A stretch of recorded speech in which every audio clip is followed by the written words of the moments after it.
Hello बच्चों, आपका स्वागत है साइंस जीवी चैनल पे। आज हम करने वाले हैं क्लास नाइन्थ का चैप्टर 7 गति। इससे पहले चैप्टर फर्स्ट, सेकंड और चैप्टर 5 अपलोड हो चुके हैं इस चैनल पे। अगर आपने नहीं देखा है तो इसको आप देख लो प्लेलिस्ट में जाके नाइन्थ क्लास की, और इस वीडियो के डिस्क्रिप्शन बॉक्स में भी वो डाल दिया जाएगा। तो चैप्टर 7 गति के बारे में हम स्टार्ट करते हैं। तो सबसे पहले इसमें एक टर्म आता है। सबसे पहले कुछ हम टर्म्स को ध्यान से देख लेते हैं। पहला है विराम अवस्था। तो किसी भी वस्तु की दो ही तरीके की अवस्था हो सकती है, या तो वह विराम अवस्था में होगी या गति अवस्था में। तो विराम अवस्था कब कहलाएगी? जब उसकी स्थिति एक बिंदु के सापेक्ष, एक बिंदु के हिसाब से, जहाँ से आप देख रहे हो, एक रेफरेंस ले रहे हो, तो बिंदु के सापेक्ष अगर उस कोई बदलाव ना हो। जैसे अगर आप बात कर रहे हो कि ए बिंदु से, मान लो आप यहाँ देख रहे हो और यहाँ पे कोई ऑब्जेक्ट रखा है ओ, अब इसके सापेक्ष में समय के अनुसार आप 10 मिनट बाद भी देख रहे हो तो भी वो यहीं है, 20 मिनट बाद देख रहे हो तो भी यहीं है। तो जब ये समय के साथ उसकी स्थिति में कोई परिवर्तन नहीं होता तो उसको हम कहते हैं वह वस्तु किस में है? विराम अवस्था में। तो जब किसी वस्तु विराम अवस्था में तब कहलाती है जब उसकी स्थिति में किसी एक बिंदु के सापेक्ष कोई बदलाव ना हो रहा हो। दूसरा है, अब यही अगर समय के साथ साथ मान लो ये चेंज होती जाए, 10 सेकंड बाद देखें तो ये यहाँ पे हो, फिर 10 सेकंड बाद देखें तो यहाँ हो, तो एक बिंदु के सापेक्ष अगर हम देख रहे हैं ए के हिसाब से, तो इसकी गति जो है वो लगातार बदल रही है, उसकी स्थिति लगातार बदल रही है। तो हम कहते हैं जब ऐसी स्थिति हो तब हम कहते हैं कि कोई वस्तु गति अवस्था में है।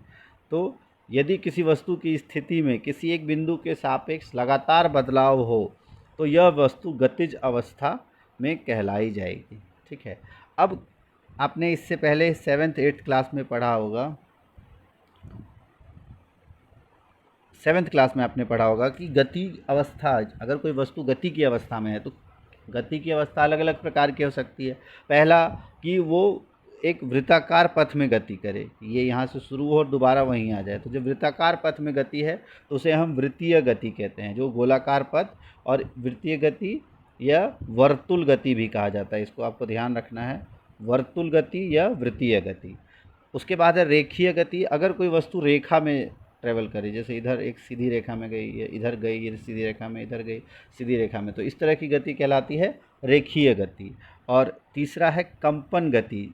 कंपन गति में क्या होता है कि आज जिसे हम आवर्ती गति भी कहते हैं, कि वस्तु एक अपनी मूल स्थिति से आगे पीछे, जैसे एक ये आपका लोलक है तो ये इधर और फिर दोबारा यहाँ आएगा, फिर यहाँ चला जाएगा। तो इस तरह जो आवर्ती गति, इसे हम कहते हैं कंपन गति या आवर्ती गति, जो आपने 8th क्लास में पढ़ा था, आवर्ती गति। ठीक है। तो 3 तरह की गति होती है। वृत्तीय गति जब पथ जो है वो गोलाकार हो, रेखीय गति जब पथ रेखीय हो, और कंपन गति या दोलन पथ हो, मीन्स आगे पीछे की गति जो बार बार आती रहे, पहले ये इधर जाएगी ये इधर आएगी, तो इस तरह की गति होती रहेगी, इसे हम कहते हैं आवर्ती गति। ठीक है, यह कंपन गति। अब कुछ भौतिक राशियों के बारे में हम देख लेते हैं। भौतिक राशियाँ अगर देखा जाए तो टोटल 7 भौतिक राशियाँ होती हैं। ऐसी राशियाँ जिन्हें मापा जा सके, भौतिक राशियाँ किन्हें कहते हैं? ऐसी राशियाँ जिन्हें मापा जा सके वह भौतिक राशियाँ कहलाती है। और मूल भौतिक रौसिक संख्याओं, मतलब वैसे तो बहुत सारी भौतिक राशियाँ हैं, लेकिन मूल जिनसे मिलकर सारी बनती हैं, ये जिनके कॉम्बिनेशन से मिला के बाकी भौतिक राशियाँ बनती हैं, तो ऐसे भौतिक राशियाँ टोटल कितने हैं? मूल भौतिक राशियों की संख्या है 7। ठीक है।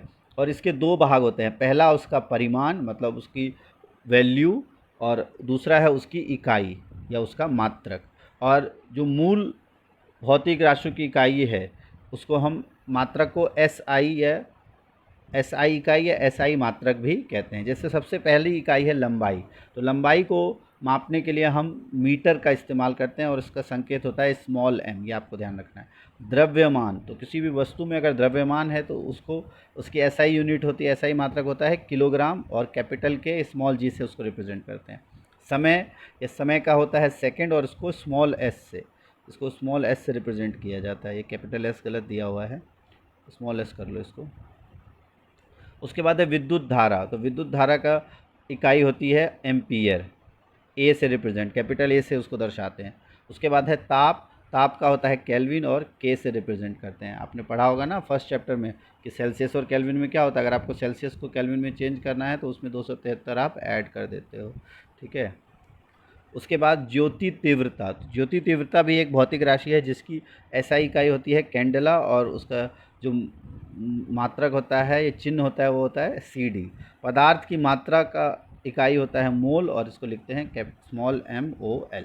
तो ये 7 बेसिक इकाइयाँ हैं, और इन्हीं का इस्तेमाल करके बाकी निकाली जाती है। जैसे फॉर एग्ज़ाम्पल अगर आपको मान लो चाल का निकालना है, तो चाल आपको पढ़ा है आपने, लंबाई या दूरी बटे समय होता है, तो दूरी का हो जाता है मीटर यहाँ से, और समय का है सेकंड, तो चाल का मात्रा हो गया मीटर बाय सेकंड, मीटर प्रति सेकंड।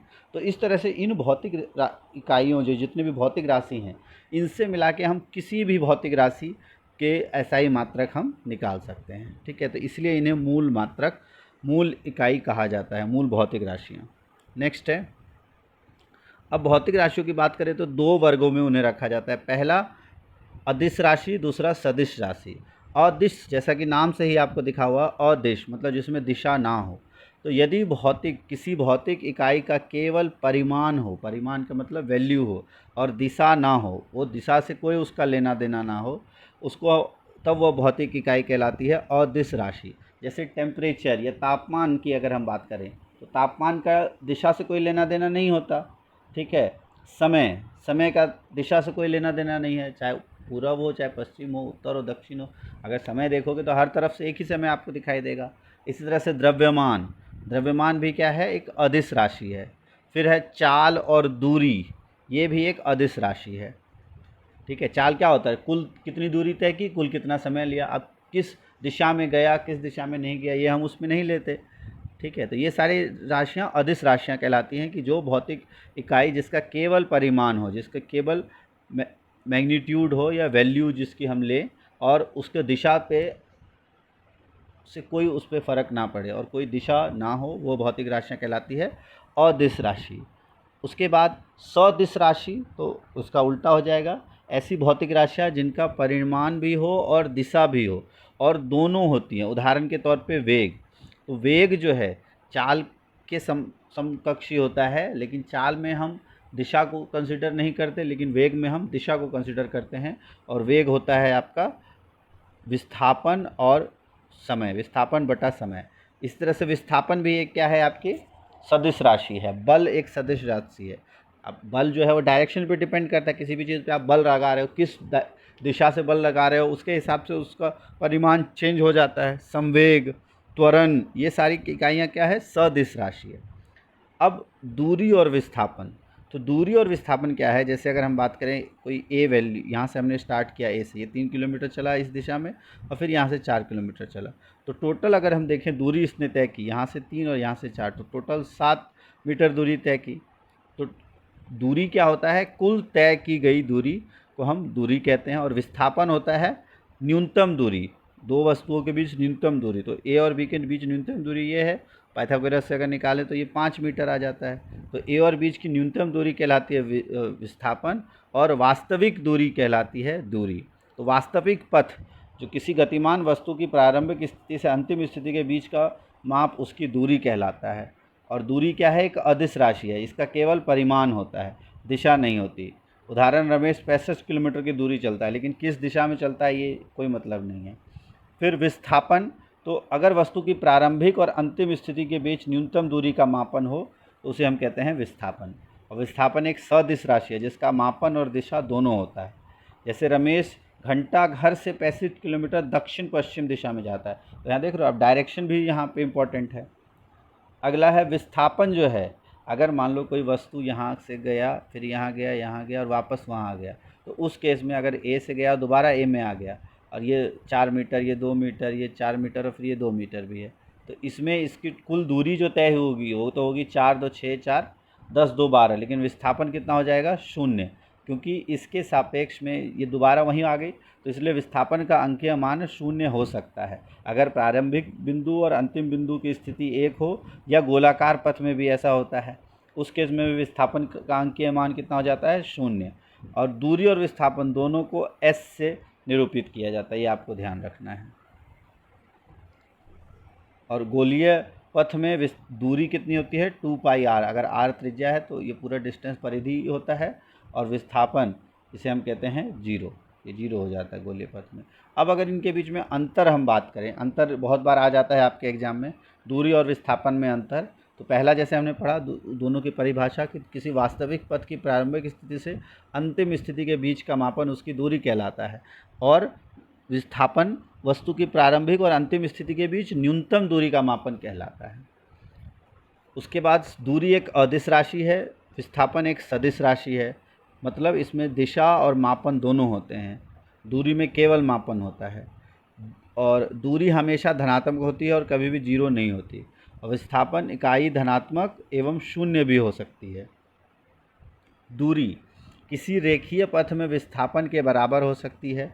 अगर एक सीधी रेखा में जाए तो अगर मान लो ए से बी तक सीधी रेखा में 5 मीटर के कोई डिस्टेंस ट्रेवल किया, तो इस स्थिति में और क्योंकि एक सीधी रेखा में गई है तो विस्थापन भी उतना ही है 5 मीटर और दूरी भी उतना ही है, तो दूरी जो है एक रेखीय पथ में विस्थापन के बराबर हो सकती है, और इसका मापन विस्थापन से अधिक होता है हमेशा, कभी भी दूरी विस्थापन से कम नहीं होगी। और विस्थापन में इसका इकाई का मापन या तो दूरी के बराबर होगा या फिर कम होगा, तो विस्थापन हमेशा दूरी से या तो कम होगा या बराबर होगा। अगर एक रेखीय पथ में गया है, सीधी रेखा में ट्रैवल किया है, तो हमेशा बराबर होता है। तो ये तो दूरी और विस्थापन के बीच में अंतर था। अब जैसे एक क्वेश्चन यहाँ दिया है कि एक वस्तु अर्ध गोलाकार पथ पर चल रही है और उसकी त्रिज्या 10 मीटर है। यदि प्रारंभिक और अंतिम स्थितियाँ ए और बी हैं, तो वस्तु द्वारा तय किया गया विस्थापन और दूरी क्या होगा। अब आपको पता है अर्ध गोलाकार पथ क्या होता है, इस तरह का एक गोले का आधा, ठीक है, और इसकी त्रिज्या 10 है। यदि प्रारंभिक और अंतिम स्थितियां ए और बी, ये ए है और ये आपका बी दिया हुआ है। अब अगर हम वस्तु द्वारा तय किया गया विस्थापन देखें, तो विस्थापन तो इसने अर्ध परिधि आ जाएगा, और परिधि होता है 2πr, अर्ध परिधि हो जाएगा πr, ठीक है, और पाई होता है 3.14, आर दिया है आपका 10, तो वो हो जाएगा 31.4 मीटर। लेकिन अगर विस्थापन की बात करें तो न्यूनतम दूरी कितना है, 10 और 10 20, तो न्यूनतम दूरी हो जाएगा 20, और न्यूनतम दूरी अर्थात विस्थापन हो जाएगा 20, और कुल दूरी हो जाएगा 31.4 मीटर। इसी तरीके से क्या दिया है, जैसे एक किसी स्थान से उत्तर दिशा की ओर चलना शुरू करता है, 4 किलोमीटर चलने के बाद दाईं ओर मुड़ जाता है। तो अब जब भी ऐसा क्वेश्चन आए आपका उत्तर दक्षिण पूर्व पश्चिम, तो इसमें आपको ध्यान रखना है, इस तरह से आप बना लो, आपके ध्यान में होना चाहिए। ये हो जाता है आपका पूर्व दिशा, ये हो जाती है पश्चिम दिशा, ऊपर वाला हो जाता है उत्तर दिशा, नीचे हो जाता है दक्षिण दिशा। तो अब एक आदमी उत्तर दिशा की ओर, तो यहाँ से अब मानते हैं ये आदमी उत्तर दिशा की ओर चलना शुरू करता है, तो ये उत्तर दिशा की ओर चलना शुरू किया इसने, 4 किलोमीटर चलता है और दाईं ओर मुड़ जाता है। अब अगर ये इस तरफ देख रहा है तो दाईं ओर इसका किधर होगा, इस तरफ होगा, तो उत्तर का दाईं ओर हो जाता है पूर्व तरफ। तो दाईं ओर मुड़ता है और 3 किलोमीटर चल के रुक जाता है। तो यहाँ 4 चला था, यहाँ 3 चल के ये रुक जाता है। मान लो ये 3 किलोमीटर चल के ये यहाँ पर रुक जाता है। अब आपको टोटल इसने दूरी यहाँ से यहाँ तक 4 और ये 3, तो कुल दूरी जो है वो कितनी तय की, 4 और 3 7। अब आपको कुल विस्थापन बताना है, तो क्योंकि ये एक राइट एंगल ट्रायंगल बन जाएगा, तो यहाँ से यहाँ तक की दूरी जब आप निकालोगे तो राइट एंगल ट्रायंगल में 4 3 और ये आ जाएगा 5। क्यों, जो पाइथागोरस प्रमेय से क्या होता है, 4 का स्क्वायर और 3 का स्क्वायर, जो इन दोनों से जब हम निकालेंगे तो 4 का हो जाएगा 16, 3 का हो जाएगा 9 और इसका स्क्वायर रूट, तो 25 का स्क्वायर रूट हो जाता है 5, तो इसलिए इसका आंसर हो जाएगा 5। तो विस्थापन हो जाएगा 5 और कुल दूरी हो जाएगी 7 किलोमीटर। क्लियर हो गया। इसी तरीके से इसमें किया।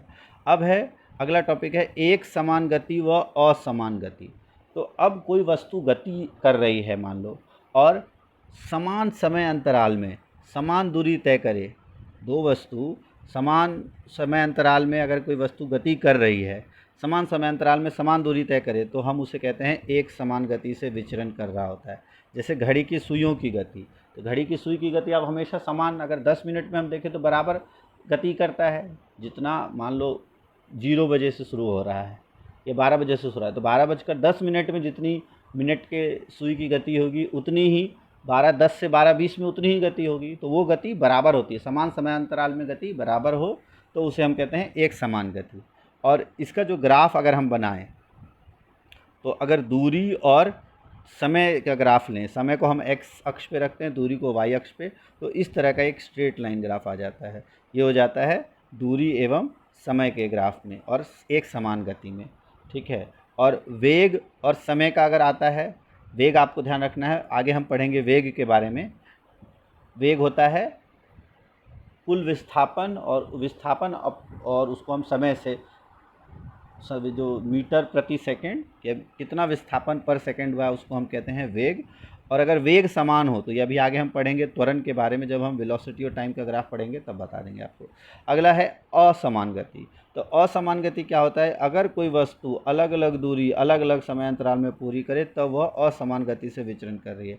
जैसे अगर व्यस्त सड़क है, बहुत जाम रोड है, उस पर गाड़ी अगर चल रही है अलग अलग टाइम पे अलग अलग गति करेगी। हो सकता है 5 मिनट में वो 2 मीटर ही चल पाए और अगले 5 मिनट में 10 मीटर चल जाए।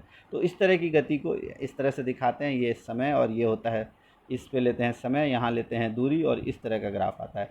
ये होता है असमान गति के लिए। और एक सीधी लाइन अगर आए तो ये होता है समान गति का ग्राफ, ये आपको पता होना चाहिए। अगला है असमान गति के दो प्रारूप हो सकते हैं। पहला है त्वरण, दूसरा है मंदन। तो अगर वस्तु की गति समय के साथ लगातार बढ़ रही है तब हम उसे कहते हैं त्वरण गति कहलाती है। इंग्लिश में इसे कहते हैं एक्सेलरेटेड मोशन। ठीक है, एक्सेलरेटेड, ठीक है, या त्वरण गति, इंग्लिश में एक्सेलरेटेड कहते हैं। इंग्लिश के भी थोड़े से वर्ड्स आपको पता होने चाहिए, क्योंकि आगे चल के थोड़ा बहुत अगर पेपर में मान लो हिंदी समझ में ना आए तो आपको कम से कम इंग्लिश का पता होना चाहिए। तो एक्सेलरेटेड मोशन, और ये हो जाता है मंदन गति, रिटार्डेड मोशन। तो मंदन का मतलब होता है समय के साथ साथ अगर गति घट रही है तो उसे हम मंदन गति कहते हैं, और समय के साथ साथ अगर लगातार गति बढ़ती है तो उसे त्वरण गति कहते हैं। और उसका इस तरह का ये आपका है वेग और समय के जो ग्राफ होता है, ये बंगाल नहीं है, वेग है। वेग और समय का ग्राफ आता है तो इस तरह से बढ़ती है समय के साथ, और ये समय के साथ घट रही है तो इस तरह का ग्राफ कहलाता है मंदन गति। ठीक है। अब अगर हम बात करें चाल की, तो चाल क्या होता है, गति के दर की मापन को चाल कहते हैं। 7th क्लास में भी आपने पढ़ा होगा कि वस्तु की चाल उसके द्वारा तय की गई कुल दूरी को समय से भाग देकर प्राप्त किया जा सकता है। चाल को v से निरूपित किया जाता है, जैसे तय की गई दूरी लिया गया समय, v = s/t। अच्छा, चाल एक अदिश राशि है जिसका केवल मापन होता है और ये दिशा रहित होती है। इसका SI मात्रक मीटर प्रति सेकंड, इसको सेंटीमीटर प्रति सेकंड, या अगर दूरी अधिक है और समय भी अधिक लिया गया है तब हम किलोमीटर प्रति घंटा भी लिख सकते हैं। ये लेकिन इसका SI मात्रक आप ध्यान रखना मीटर प्रति सेकंड ही होता है। अगर कोई वस्तु समान गति से विचरण कर रही है तो वह समान चाल के द्वारा अपनी दूरी तय करती है, और असमान गति हो तो वस्तु की चाल एक समान ना रहकर बदलती रहती है। अब इस स्थिति में जब किसी वस्तु असमान गति की स्थिति में वस्तु के उसके पथ पर औसत चाल निकाली जाती है। मान लो समान समय में समान गति समान दूरी तय नहीं कर रहा है, तब हम उस केस में टोटल कुल लिया गया समय और कुल तय की गई दूरी से निकालते हैं औसत चाल। ठीक है, कुल दूरी डिवाइडेड बाय कुल समय, इसको हम कहते हैं v = s/t। तो असमान चाल में औसत चाल के द्वारा किसी वस्तु द्वारा चली गई कुल चाल की एक निश्चित माप होती है। ठीक है। अब इसका क्वेश्चन जैसे दिया है कि किसी वस्तु की चाल का मापन मीटर प्रति सेकंड और किलोमीटर प्रति घंटे में करे, वह वस्तु 40 किलोमीटर की दूरी को 5 घंटों में पूरी करती है। इसको आपको ध्यान रखना है।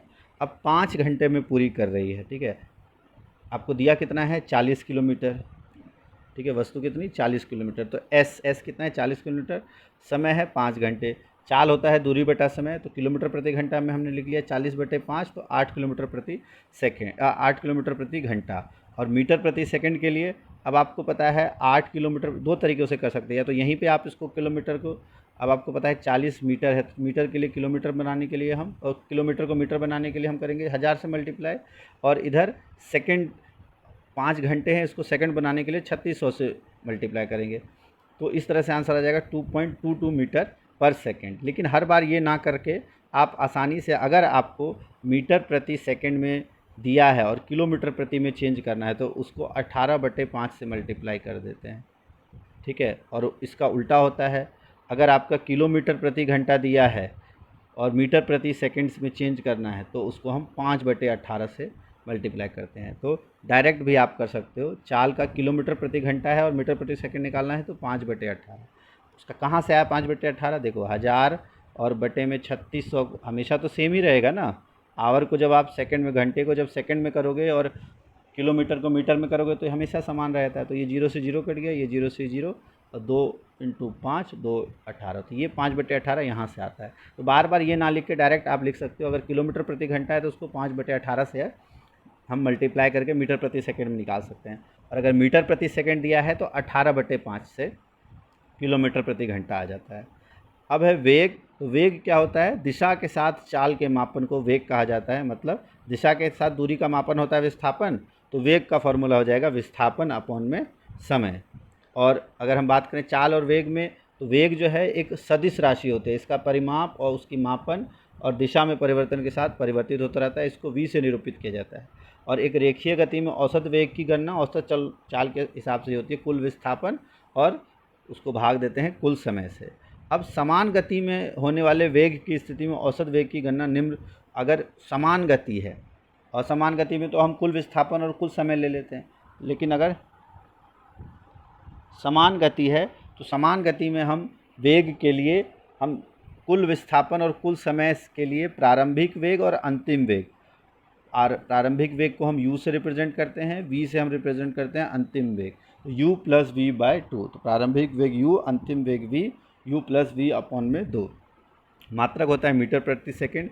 ये एक सदिश राशि होती है, ये आपको पता होना चाहिए। इसके अलावा ये ऋणात्मक, धनात्मक एवं शून्य भी हो सकती है। ये बहुत इंपॉर्टेंट पॉइंट है कि आपका वेग जो है ऋणात्मक भी हो सकती है, धनात्मक भी हो सकती है, शून्य भी हो सकती है। ठीक है। अब है क्वेश्चन दिया है, यदि कोई मोटर कार 20 किलोमीटर प्रति घंटे की दूरी पहले 1 घंटे में, 40 किलोमीटर की दूरी दूसरे घंटे में और अंत के 30 किलोमीटर की दूरी 1 घंटे में पूरी करे, तो अब कुल दूरी अगर देखें तो 20 किलोमीटर, 40 किलोमीटर और 30, तो 20 और 40, 60 और 30, 90 किलोमीटर हो गया। कुल समय कितना लिया है? 1 घंटा पहला, फिर अगला 1 घंटा, 2 घंटे और फिर उसके बाद अंतिम 1 घंटा, तो टोटल समय लिया है 3 घंटा। तो इसका जो औसत चाल हो गया 90/3, 90 और नीचे 3, 30 किलोमीटर प्रति घंटा। अच्छा, अब अगर इसी को अगर आपको मीटर प्रति सेकंड में चेंज करना होता तो कैसे करेंगे? आपको पता है जब भी किलोमीटर प्रति घंटा को मीटर प्रति सेकंड में चेंज करना होता है तो हम 5/18 से इसको मल्टीप्लाई कर देते हैं। तो 18 × 5, तो ये हो गया 5 × 5, 25 मीटर प्रति सेकंड। तो ये मीटर प्रति सेकंड में इसका अगर आंसर निकालना हो तो आ जाएगा 25 मीटर प्रति सेकंड। क्लियर हो गया ये?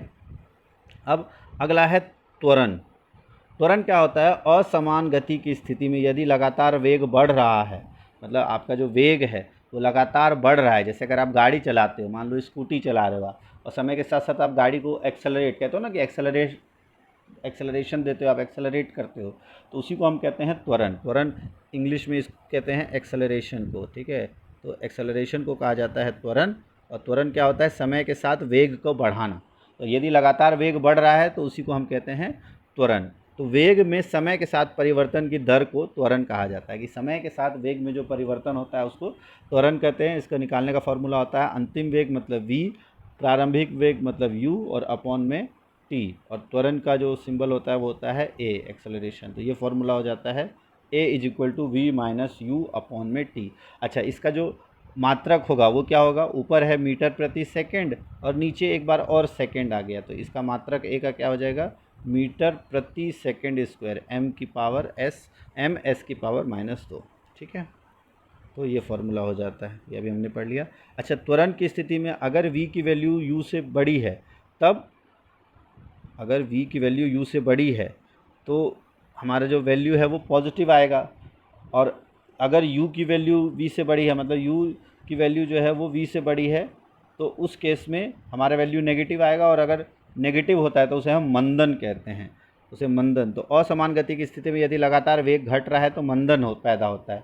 जो वेग के साथ परिवर्तन की दर को मंदन कहते हैं, और मंदन को इंग्लिश में कहा जाता है रिटार्डेशन। ये आप ध्यान रखना, इसको कहते हैं रिटार्डेशन। तो रिटार्ड का मतलब होता है समय के साथ साथ कम होना, तो रिटार्डेशन यानी मंदन। और इसका भी फॉर्मूला यही सेम होता है, v - u/t, v अंतिम वेग, u प्रारंभिक वेग और t समय। और इसकी वैल्यू जो है वो नेगेटिव या ऋणात्मक होती है। त्वरण और मंदन दोनों कैसी राशियाँ होती है? सदिश राशियाँ, दोनों दिशाओं पर निर्भर करती हैं। मान इसके प्लस माइनस शून्य दोनों हो सकते हैं, इन्हें a से रिप्रेजेंट किया जाता है, निरूपित किया जाता है। SI मात्रक दोनों का, ये ध्यान रखना, दोनों का SI मात्रक होता है मीटर प्रति सेकंड स्क्वायर या ms की घात -2। ठीक है, अब क्वेश्चन है, कोई मोटर कार अपने वेग को 40 किलोमीटर प्रति घंटा से 60 किलोमीटर प्रति घंटा 5 सेकंड में बढ़ा देता है। तो अगर इसमें अब सबसे पहले जैसा ऐसा क्वेश्चन हो तो इसमें आप u और v को पहचानो। तो अंतिम वेग क्या है? 60, तो ये हो गया v। प्रारंभिक वेग क्या है? ये u। और समय कितना है? t। तो अब लेकिन यहाँ ध्यान रखना है आपको, ये किलोमीटर प्रति घंटा में है और ये सेकंड में है, तो दोनों को एक साथ या तो किलोमीटर प्रति घंटा में करो या सेकंड में करो। तो पहले अगर आप देखो 60 से ये 20 किलोमीटर का अंतर है, तो v माइनस यू में जो है वो 20 किलोमीटर प्रति घंटा है। तो 20 किलोमीटर प्रति घंटा को पहले आप मीटर प्रति सेकंड में आप चेंज कर लो। हम कैसे करेंगे, v माइनस यू आपको दिया हुआ है, अब आपको पता है दो तरीक़ों से। अब पहले उसको चेंज पहले भी हम कर सकते हैं, v को अगर 60 किलोमीटर प्रति घंटा तो 60 × 1000/36 16.16 मीटर आया। u को आपने निकाला तो 11.1111 आया। तो फाइनल आंसर 5.55 मीटर प्रति सेकंड आ गया। और समय है आपका 5, तो 5.55 डिवाइडेड बाई 5 सेकेंड, तो आंसर आ गया 1.1 मीटर प्रति सेकंड स्क्वायर। या इसको आप यहाँ से ऐसे भी कर सकते थे, 20 किलोमीटर प्रति घंटा आपने निकाल लिया और अब आपको पता है किलोमीटर प्रति घंटा को मीटर प्रति सेकंड में चेंज करने के लिए हम 5/18 से मल्टीप्लाई कर देते हैं। अब अगर यहाँ से देखें तो ये 2 का हो गया 9, 2 का हो गया 10, तो 50/9 और करना चाहोगे तो 2 का हो गया, अब 2 से तो नहीं कटेगा, नहीं अब नहीं कटेगा, तो 50/9 ये नहीं कटेगा, 50/9 और इसकी वैल्यू को देखोगे तो 5.55 ही आएगी। तो डायरेक्ट आप वैसे भी कर सकते हो, पहले उसको माइनस करके, तो v माइनस यू 5.55 मीटर पर सेकंड और बटे में 5 सेकंड, तो 1.11 मीटर प्रति सेकंड स्क्वायर आ गया। अब यहाँ से क्वेश्चन बहुत आता है आपका ग्राफीय प्रदर्शन। एस और दो तरह के ग्राफ आते हैं, पहला आता है दूरी और समय का ग्राफ। दूरी और समय का ग्राफ, इसमें हमेशा हम वाई एक्सिस पे दूरी को लेते हैं, एक्स एक्सिस पे हम समय को लेते हैं। एक्स अक्ष पे हम लेते हैं समय को और वाई अक्ष पे किसको लेते हैं, दूरी को। ठीक है, तो दूरी और समय का ग्राफ अगर हम देखें तो इसे हम एस टी ग्राफ क्या कहते हैं, दूरी होता है एस और ये होता है टी, तो इसको हम कहते हैं एस टी ग्राफ। अब एक समान गति है तो समय के साथ साथ बढ़ेगी, तो ये एक समान गति का हो जाता है। तो 20 किलोमीटर प्रति घंटा के वेग से चल रही कार को ब्रेक लगाने पर 0.5, तो इस कार के मंदन का परिमाण क्या होगा।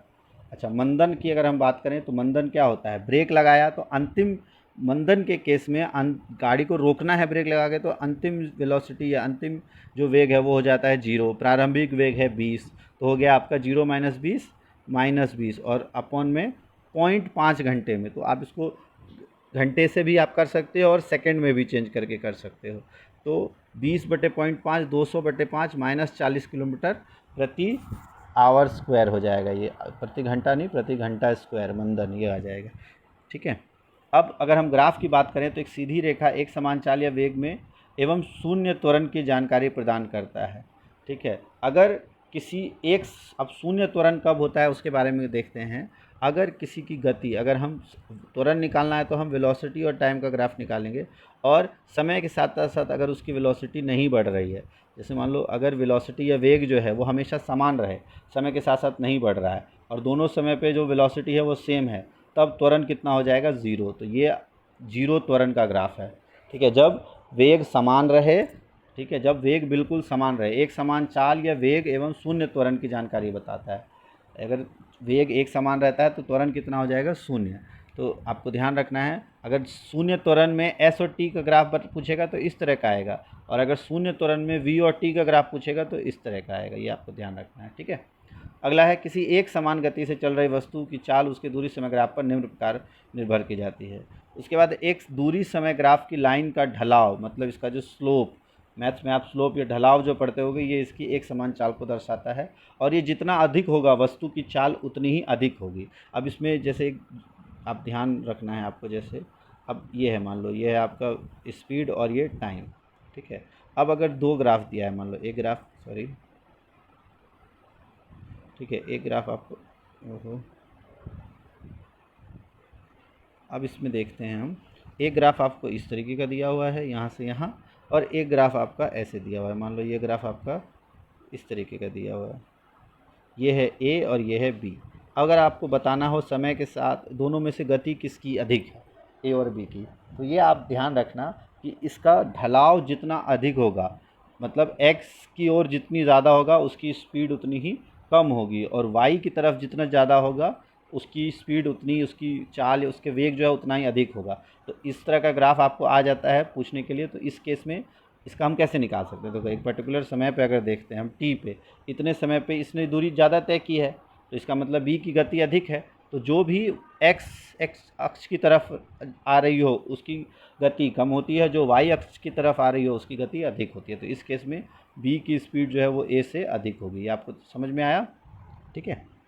अगला है, अब ये एस टी अगर असमान गति दिखाता है तो असमान गति में अगर गति बढ़ रही है तो इस तरह का वक्र आता है, बढ़ती हुई गति, और गति अगर घट रही है तो इस तरह का सम्मान आता है। तो वक्र की ढाल अगर लगातार बढ़ रही हो तो ऐसी गति त्वरित गति, त्वरित मतलब समय के साथ साथ गति बढ़ रही है, और अगर ढाल घट रही है इस ऐसी गति मंदित गति, मतलब समय के साथ साथ गति कम हो रही है। तो इसी को हम कहते हैं मंदित गति, इसे कहते हैं त्वरित गति। फिर है विश्राम अवस्था। अगर विश्राम अवस्था है तो समय के साथ साथ कोई भी चेंज नहीं आएगा, तो ये विश्राम अवस्था की गति है, और इसमें वेलोसिटी कितना हो जाता है? 0। तो अगर शून्य वेग का बताना हो तो इस तरह का ग्राफ आता है आपका, एस इधर, टी इधर, और इस तरह का ये ग्राफ आ जाता है, velocity is equal to 0, v is equal to 0 का ग्राफ। क्लियर? ये विश्राम अवस्था का ग्राफ। अब है टी, अच्छा इसमें वी टी का ग्राफ अगर हम ले, अच्छा उसके बाद है अगर वेग, और ये वर्ग नहीं है, वेग और टी मीन्स वेलोसिटी और टाइम का ग्राफ बनाए, और इसमें अगर इस तरह का पैरेलल आ जाए एक्स एक्सिस के, तो इस केस में ए मतलब एक्सेलरेशन या मंदन की गति की वैल्यू कितनी हो जाती है? 0। तो ये आपको ध्यान रखना है, मतलब समय के साथ वेग में कोई परिवर्तन नहीं हो रहा है, तो वेग में परिवर्तन हो गया 0, समय के साथ जो भी परिवर्तन हो रहा है 0 को किसी से भी डिवाइड करो आंसर 0 ही आएगा। तो इसलिए वेग और टी में जब हो तो ए की वैल्यू 0 होती है, और एस और टी में जब हो मतलब दूरी और समय में जब हो और इस तरह का है तो उस केस में v की वैल्यू हो जाती है 0। तो ये आपको ध्यान रखना है। ठीक है। अगला है असमान गति के लिए vt ग्राफ। अब असमान गति के लिए vt ग्राफ दो तरीके से हो सकता है। अगर ये तो एक समान गति है, असमान गति के लिए अभी हमने पढ़ा दो तरह का ग्राफ हो सकता है। इस तरह का ग्राफ अगर समय के साथ साथ बढ़ रहा है, v और t का ग्राफ समय के साथ साथ अगर वेलोसिटी बढ़ रही है, और अगर समय के साथ साथ वेलोसिटी कम हो रही है तो ये हो जाता है vt ग्राफ इस तरह का। इसे मंदन गति कहते हैं, इसे त्वरित गति कहते हैं। ठीक है, ये तो है एक समान गति का ग्राफ। ठीक है, इस केस में a की वैल्यू पॉजिटिव होती है, और ये असमान गति है, इसमें बराबर नहीं होती। ठीक है, लेकिन समय के साथ साथ बढ़ रही है तो ये त्वरित गति कहलाती है, और समय के साथ साथ घट रही है एक समान मंदित गति है, और ये असमान मंदित गति है। समय के साथ साथ घट रही है तो ये असमान मंदित गति। तो ये ग्राफ्स आप अच्छे से ध्यान रख लो, एक नए ग्राफ ज़रूर आएगा। कोई ग्राफ समझ में नहीं आया तो कमेंट बॉक्स में लिख सकते हो। ठीक है, अब इसमें 3 इक्वेशन ऑफ मोशन आते हैं। अब जैसे देखो ये क्वेश्चन है, इस तरह की आता है कि दोनों में से किसका वेग ज़्यादा है, ए का या बी का। तो आपको पता है जो वेग आपसे पूछा है, वस्तु का वेग किस में अधिक है, ए का वेग है या बी का वेग अधिक है। तो हालांकि यहाँ वेलोसिटी नहीं होता है, ये एस के बीच का ग्राफ होता है, थोड़ा गलत दिया हुआ, एस और टी के बीच का ग्राफ होता है। तो आपको पूछा गया है किसका वेग अधिक है, तो मैंने कहा था वाई अक्ष की तरफ जो हो, मतलब जिसकी ढाल कम होगी। ठीक है, तो मतलब ये आपका ये वाली वैल्यू ज़्यादा है, तो ये वैल्यू जिसकी ज़्यादा होगी कब होगी, जब जितना वाई अक्ष की तरफ होगा तो ए की वैल्यू जो है वो ज़्यादा होगी और बी की वैल्यू कम होगी। जो एक्स अक्ष की जितनी पास आएगा उसका वेग उतना ही कम होता जाएगा, और ए का वेग उतना ही अधिक होगा। तो इस केस में ए का वेग बी के वेग से अधिक होता है। समझ में आ गया? अगला है गति के समीकरण। अब गति के 3 समीकरण होते हैं। प्रथम समीकरण होता है v is equal to u plus a t, जहाँ पर v होता है अंतिम वेग, u होता है प्रारंभिक वेग, a होता है आपका त्वरण, और t होता है समय। तो v is equal to u plus a t. ठीक है, अब प्रथम गति का समीकरण और इसका संबंध हम इसका निकाल सकते हैं, बट आपके कोर्स से हट गया है, फिर भी थोड़ा बहुत देख लो, जिसमें अगर आपका बाय चांस एग्ज़ाम में आ जाए तो इसके लिए आपको पता होना चाहिए कि अब जैसे मान लो ये है आपका, ये इस केस में वेग और समय के बीच का ग्राफ है। अगर हम यहाँ से लेते हैं तो ये u है और ये अंतिम v है, तो वेग में बदलाव जब हम करते हैं तो v माइनस यू, और ये t माइनस 0 हो गया, तो v minus you upon T. ये तो वैसे भी हम v minus you upon T जब करते हैं आपका v minus you upon T, तो ये आ जाता है आपका a के बराबर। तो a t is equal to v minus u, तो v minus u is equal to a t, तो v is equal to u plus a t. ये तो आप इजीली अपने आप भी निकाल सकते हो। ठीक है, हालांकि ये आपके कोर्स से अब इसका डेरिवेशन हट चुका है। अब आगे देखते हैं। दूसरा समीकरण है, गति का पहला समीकरण था v is equal to u plus a t. आपको तीनों समीकरण बस याद रखना है। ठीक है, दूसरा समीकरण है s is equal to u t plus half a t square. तो s होता है आपका विस्थापन, u है आपका प्रारंभिक वेग, t है समय, a है त्वरण। तो s is equal to u t plus half a t square ये निकाला जाता है। इसमें ग्राफ की आपको ज़रूरत नहीं है, ग्राफ निकालना आपको नहीं आता है, फिर भी अगर आप देख लो समझ में नहीं आए तो आप कमेंट बॉक्स में लिख देना, मैं करवा दूँगा। और तीसरा होता है v square is equal to u square plus 2as, तो इसको आप v square minus u square, बहुत जगह आपको v square minus u square is equal to 2as भी लिखा रहता है। तो ये तीन गति के जो आपके समीकरण है ये आपको पता होना चाहिए। तीन गति के समीकरण, इसी के बेस पे आपका क्वेश्चन आता है। तीनों गति के समीकरण आपके लिए बहुत ही महत्वपूर्ण है, तीनों आपको अच्छे से पता होना चाहिए। एक बार दोबारा रिवाइज कर लो। पहला क्या है? पहला है आपका v is equal to u plus a t, ठीक है, u प्लस ए टी, ये है आपका पहला। दूसरा क्या था आपका? दूसरा वस्तु की स्थिति मतलब s निकालने के लिए, तो s is equal to u t plus half a t square, ठीक है, u t plus half a t square.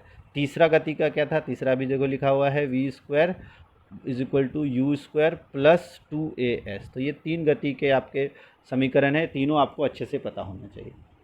अब अगला है क्वेश्चन दिया हुआ है, अब ये क्वेश्चन उसी के बेस पे देख रहे हैं। अब मोटर कार विराम अवस्था से चलकर 0.1 मीटर प्रति सेकंड की त्वरण से 4 मिनट तक चलती है। अब इसमें पता है आपको विराम अवस्था से चल रही है, तो मतलब u की वैल्यू कितनी दे दी है आपको? 0, क्योंकि u की वैल्यू है आपको 0। a एक्सेलरेशन आपको दिया है कितना? 0.1 मीटर, तो 0.1 आपका एक्सेलरेशन हो गया। उसके बाद आपको दिया है समय। समय आप यहाँ ध्यान रखो, समय कितना दिया हुआ आपको? t की वैल्यू कितनी दी है? t की वैल्यू आपको दी है 4 मिनट। तो अब 4 मिनट को सेकंड में चेंज करेंगे, सेकंड में चेंज करेंगे तो ये हो जाएगा 240 सेकंड। ये तो बहुत इजी है, यहाँ तक हमको पता चल गई सारी चीज़ें। अब हमको निकालना है विस्थापन। विस्थापन के लिए फॉर्मूला होता है s is equal to u t plus half a t square, ये हमने पढ़ा है। तो अब इसको आसानी से निकाल सकते हैं। देखो यू टी तो 0 हो जाएगा, क्योंकि u की वैल्यू 0 है, तो ये तो पूरा पूरा 0 हो गया, प्लस हाफ a की वैल्यू है आपकी 0.1, ठीक है, टी की वैल्यू है 240, तो इसको 240 गुना 240, क्योंकि स्क्वायर है टी का, तो ये हो जाएगा। अब अगर हम करें तो ये हो जाता है 2 इंटू 12, ठीक है। तो 12 और 24, 240 को जब मल्टीप्लाई करते हैं तो देखो इसको करो, तो 12 चौके 48, 12 दूना 14 और 4, 12 दूना 24 और 4 28, तो 288 और इसका डबल 0, ठीक है, और इसका एक पॉइंट आ जाएगा तो यहाँ आ जाएगा, तो 2880028 इतना यहाँ पॉइंट आ जाएगा, तो 2880 मीटर। तो 2800 यहाँ पॉइंट आ जाएगा, तो 2880 मीटर।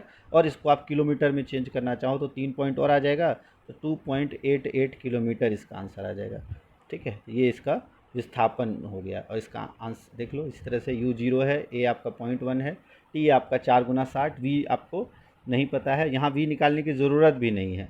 क्यों? क्योंकि हमको अगर v निकालना होता तो u प्लस u2 से v निकाल लेते, लेकिन आपको यहाँ v नहीं निकालना है, देख रहे हो।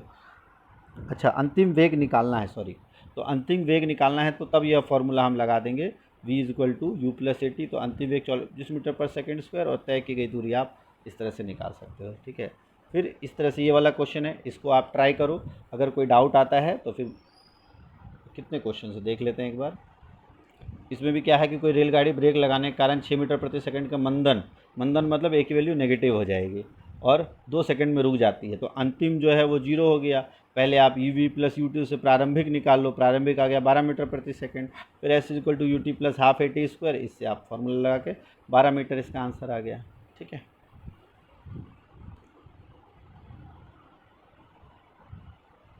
इसका थोड़ा ध्यान से देख लेना, u इंटू टी, ये 12 गुना 24, हाफ ए टी, यहाँ एक और 2 आएगा क्योंकि टी स्क्वायर है ना, ठीक है, यहाँ 2 सेकंड है तो टी स्क्वायर होगा, यहाँ एक और 2 आएगा, तो 6 इंटू 2 ये 24 का आधा 12, ठीक है, और ये 12 इंटू 2 24, तो 24 माइनस 12, इस तरह से आंसर जो है वो 12 मीटर आएगा। क्लियर। फिर अगला है एक समान वृत्तीय गति। अब एक समान अगर गति वृत्तीय पथ में हो तो उसको एक समान गति से विचलन करती है, तो ऐसी गति को हम एक समान वृत्तीय गति कहते हैं। और इसमें चाल में कोई बदलाव नहीं आता, परंतु वेग लगातार बदलता रहता है, क्योंकि हर एक बिंदु पर वेग की दिशा में परिवर्तन आता है। तो चाल तो इसमें कोई परिवर्तन नहीं आता, परंतु वेग में परिवर्तन आता है, इसीलिए एक समान वृत्तीय गति में त्वरण पाया जाता है। तो वेग की दिशा में किसी भी वृत्तीय गति में स्पर्श रेखा के, तो वेग की दिशा में किसी भी वृत्तीय गति में स्पर्श जो स्पर्श रेखा के समान होती है। तो इसमें जो v की वैल्यू होती है वो होती है 2πr/t। r इसकी त्रिज्या है, 2πr/t ये इसकी वेलोसिटी हम निकालते हैं। तो ये आपका वेग जो है वो इस तरीके से निकाला जाता है 2πr/t। ठीक है, तो इस तरह से ये आपका चैप्टर कंप्लीट हो गया है। बहुत इजी क्वेश्चंस जैसे दिया हुआ है 6 मीटर प्रति सेकंड को किलोमीटर प्रति घंटा में आप आसानी से कर सकते हो। मोटर कार में ऑडोमीटर क्यों लगाए जाते हैं, और ये आपका स्पीडोमीटर, तो स्पीडोमीटर स्पीड निकालने के लिए, वेग निकालने के लिए, और ऑडोमीटर आपका जो जितनी दूरी तय की है किलोमीटर निकालने के लिए। दूरी समय ग्राफ। अब बताओ ये क्या सिद्ध करता है, एस और टी का इस तरह का है, इसका मतलब है इसका स्थिति चेंज नहीं हो रही है, तो इस केस में वी की वैल्यू कितनी हो जाएगी, 0। ठीक है, तो इसी तरह से क्वेश्चंस आपके बहुत आसान हैं, आप ट्राई करना, कोई डाउट होगा तो हम करवा देंगे। ठीक है, इस तरह के ग्राफ के क्वेश्चंस काफ़ी आते हैं। जैसे ये देखो, प्रत्येक किस प्रकार की गति को दिखाता है। अगर देखो वी और टी, वी पहले देखना वी और टी के बीच का ग्राफ, तो ये एक समान गति, तो ए जो है इस केस में ए पॉजिटिव को दिखा रहा है, ए की वैल्यू पॉजिटिव। इस केस में असमान गति है लेकिन ए की वैल्यू पॉजिटिव है, इसमें ए की वैल्यू हो जाएगी नेगेटिव और 0। इस केस में ए की वैल्यू नेगेटिव है लेकिन समान गति में, और इस केस में भी ए की वैल्यू नेगेटिव है लेकिन असमान गति में। तो ये आपको अच्छे से कराया जा चुका है, बहुत आसानी से आप इसका कर सकते हो। ठीक है, तो आज के लिए इतना ही रखते हैं, और इसको अच्छे से आप कर लो। अगर कोई डाउट आता है तो आप कमेंट बॉक्स में लिखो, और इस तरह से आपका चैप्टर ये पूरी तरह से कंप्लीट होता है। और वीडियो को लाइक सब्सक्राइब कर दो, चैनल को शेयर कर दो अपने दोस्तों तक, और अगर कोई भी टॉपिक इसमें आपको समझ में नहीं आया हो तो कमेंट में ज़रूर लिखो, और उसको फिर अच्छे से समझा दिया जाएगा। तब तक के लिए पढ़ाई करते रहो। Thanks for watching Science TV.